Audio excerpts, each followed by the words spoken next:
Selamat pagi, shalom anak-anak terkasih. Sudah siap belajar hari ini? Pada video hari ini, kita akan bersama-sama belajar, masih mempelajari tema 5 ekosistem, subtema 1 komponen ekosistem, pembelajaran 3 dan keempat. Pada pembelajaran kali ini, kita akan belajar tentang muatan IPS dan PKN. Coba kalian amati gambar peta negara kita tersebut. Kita mengetahui bahwa negara kita merupakan negara kepulauan yang terdiri atas ribuan pulau, baik pulau yang besar maupun pulau yang kecil. Negara Indonesia terbentang dari Sabang hingga Merauke, dan pada saat ini Indonesia terbagi ke dalam 34 provinsi. Selanjutnya kita akan mengenal letak geografis negara Indonesia. Apa itu letak geografis? Letak geografis merupakan letak suatu daerah atau suatu negara dilihat dari kenyataan di permukaan bumi. Nah, berdasarkan letak geografisnya, negara Indonesia ini terletak di antara dua benua, yaitu Asia dan Australia, dan dua samudra, yaitu Samudra Hindia dan Samudra Pasifik. Selain itu, ternyata negara Indonesia juga berbatasan langsung dengan beberapa negara lain seperti Malaysia, Singapura, Filipina, Vietnam, Papua Nugini, dan juga negara Australia.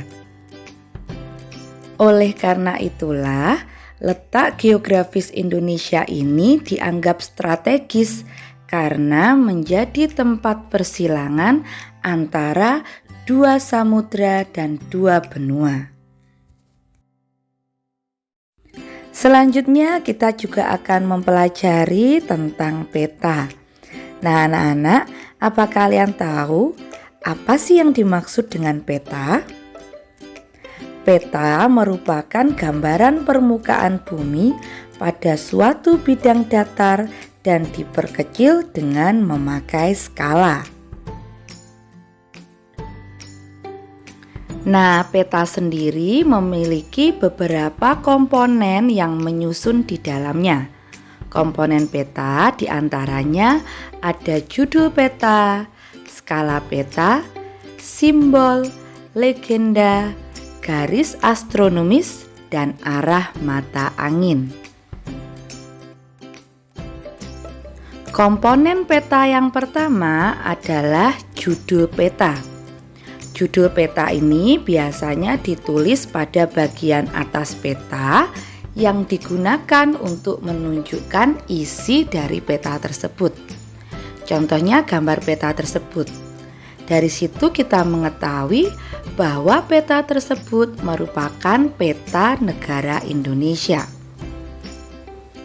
Komponen peta kedua adalah skala peta. Skala peta merupakan perbandingan jarak pada peta dengan jarak sesungguhnya. Dalam gambar peta ini, skala peta nampak pada kotak berwarna merah. Dalam kotak berwarna merah tersebut tertulis skala petanya adalah 1:2.500.000, yang artinya setiap 1 cm pada peta mewakili 2.500.000 cm atau sama dengan 25 km pada jarak sebenarnya. Jadi jika pada peta itu panjangnya hanya 1 cm, pada kenyataan jaraknya adalah 25 km. Komponen yang ketiga adalah simbol. Simbol merupakan gambar ataupun warna tertentu yang ada pada peta untuk mewakili objek yang ada dalam peta. Contohnya dalam peta tersebut. Dalam peta tersebut ada beberapa gambar seperti gambar pesawat, gambar jangkar, gambar segitiga, gambar titik hitam, dan lain sebagainya. Kemudian dalam peta tersebut juga ada beberapa warna seperti warna hijau, kuning, dan oranye. Nah, itu semua merupakan simbol-simbol yang ada di dalam sebuah peta. Komponen peta yang keempat adalah legenda. Legenda ini merupakan keterangan beberapa simbol yang digunakan pada peta untuk memudahkan pengguna peta memahami isi dari peta tersebut. Nah, di dalam peta terdapat legenda. Legenda ini berisikan keterangan dari simbol-simbol yang ada dalam peta. Contohnya, lingkaran hitam itu merupakan ibu kota kabupaten. Kemudian ada garis merah itu merupakan jalan raya. Ada juga simbol segitiga, itu artinya adalah gunung. Kalau segitiga hitam artinya gunungnya merupakan gunung mati atau yang tidak bisa meletus lagi.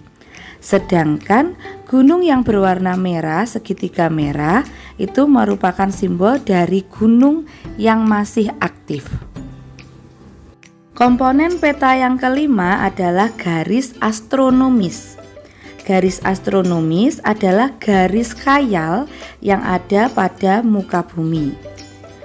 Garis yang mendatar pada peta, kalian perhatikan garis merah.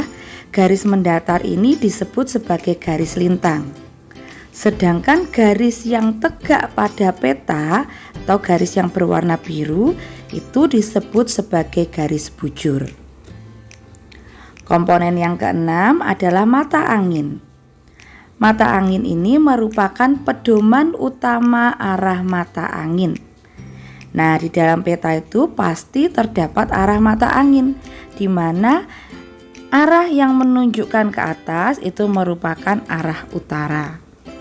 Nah, anak-anak, itu tadi komponen-komponen yang ada di dalam peta. Indonesia sebagai negara maritim dan agraris. Nah, anak-anak, negara kita Indonesia ini memiliki kondisi geografis yang unik dibandingkan dengan negara lain yang ada di kawasan Asia Tenggara. Jika kalian mengamati peta negara Indonesia, negara kita ini merupakan negara kepulauan yang terdiri dari ribuan pulau-pulau. Nah, negara kepulauan merupakan salah satu ciri dari negara maritim. Negara maritim adalah negara yang wilayah lautnya lebih luas dibandingkan wilayah daratannya. Oleh karena itu, penduduk di negara maritim seperti Indonesia ini banyak memanfaatkan sumber daya kelautan untuk memenuhi kehidupannya. Selain sebagai negara maritim, Indonesia juga merupakan negara agraris. Negara agraris adalah negara yang sebagian besar penduduknya bekerja sebagai petani yang mengolah lahan pertanian. Sebagai negara agraris, tentu saja negara Indonesia memiliki lahan yang subur dan sangat cocok untuk dijadikan pertanian dan perkebunan. Jika kalian amati peta negara kita ini memiliki banyak sekali gunung berapi yang masih aktif. Tahukah kalian bahwa abu yang dihasilkan dari gunung berapi dapat menyuburkan tanah yang berada di sekitarnya?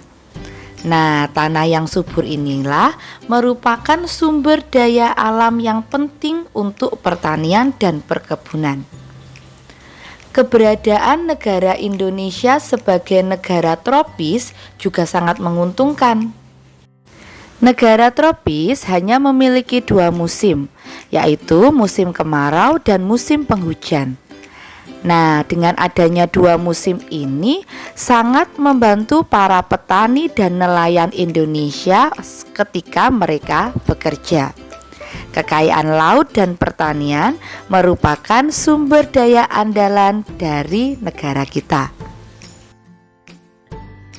Selanjutnya, pada video hari ini kita juga akan mempelajari muatan PPKN, yaitu tentang peristiwa Sumpah Pemuda. Sumpah Pemuda merupakan salah satu peristiwa penting dalam sejarah nasional Indonesia. Sumpah Pemuda merupakan keputusan dari Kongres Pemuda kedua yang diadakan di Batavia atau Jakarta tanggal 27 sampai 28 Oktober 1928. Kongres Pemuda kedua ini diketuai oleh Sugondo Joyopuspito. Dalam Kongres Pemuda II dihadiri berbagai wakil organisasi kepemudaan seperti Jong Java, Jong Batak, Jong Celebes, Jong Sumatranenbon, Jong Ambon, dan sebagainya. Adapun isi dari Sumpah Pemuda adalah Sumpah Pemuda. Satu, kami putra dan putri Indonesia mengaku bertumpah darah yang satu, tanah Indonesia. Dua, kami putra dan putri Indonesia mengaku berbangsa yang satu, bangsa Indonesia. Tiga, kami putra dan putri Indonesia menjunjung bahasa persatuan, bahasa Indonesia. dalam Kongres Pemuda kedua ini, selain diucapkan ikrar Sumpah Pemuda, pada saat inilah pertama kalinya lagu Indonesia Raya diperdengarkan. Lagu Indonesia Raya ini diciptakan oleh seorang tokoh yang bernama Wage Rudolf Supratman. Peristiwa Sumpah Pemuda ini merupakan salah satu langkah yang dilakukan oleh para pemuda Indonesia untuk mempertahankan negara kesatuan Republik Indonesia. Pemikiran tentang pentingnya persatuan dan kesatuan bangsa untuk mewujudkan negara yang berdaulat tidak lepas dari pengaruh berdirinya organisasi yang bernama Budi Utomo. Budi Utomo ini merupakan organisasi modern pertama di Indonesia yang didirikan oleh Dr. Sutomo pada tanggal 20 Mei 1908. Keberadaan dari organisasi Budi Utomo telah menumbuhkan semangat dan menandai terjadinya kebangkitan bangsa secara nasional. Oleh karena itu, setiap tanggal 20 Mei kita selalu memperingatinya sebagai Hari Kebangkitan Nasional. Sampai di sini dulu pembelajaran kita hari ini. Tetap semangat belajar, Tuhan memberkati. Shalom.